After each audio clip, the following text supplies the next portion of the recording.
The biggest game? Sali na sa Usapang Sports. Sabi nila, baka ito na yung year that we finally win our first Olympic gold medal. Pero walang bansa after 1936 na nakapantay sa Pilipinas.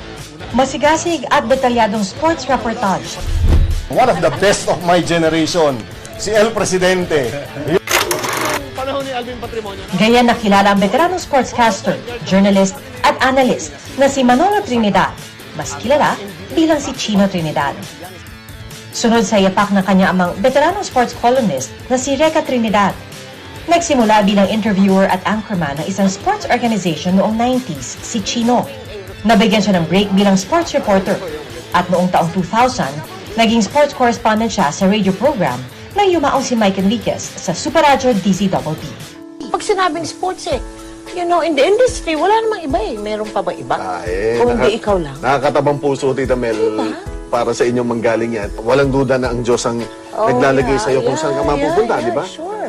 Malay ko bang dadamputin ako dito sa GMA. At pinakamaganda sa lahat, lalagyan pa nila ng sports na sa equation yung network. And to me yun, para sa akin, priceless. Magandang gabi sa'yo, Chino.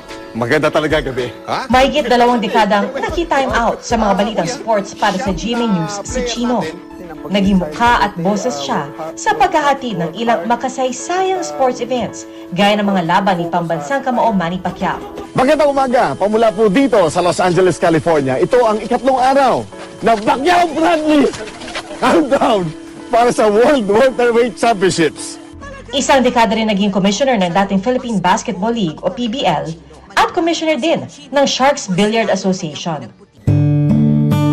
Kagabi, sa edad na 56, pumanaw si Chino. Papunta siya noon sa isang meeting nang atakihin sa puso. Isinugod siya sa San Juan de Dios Hospital kung saan siya binawian ng buhay. Nagpaabot ng pakikiramay ang mga dating niyang kasama sa sports at broadcast industry.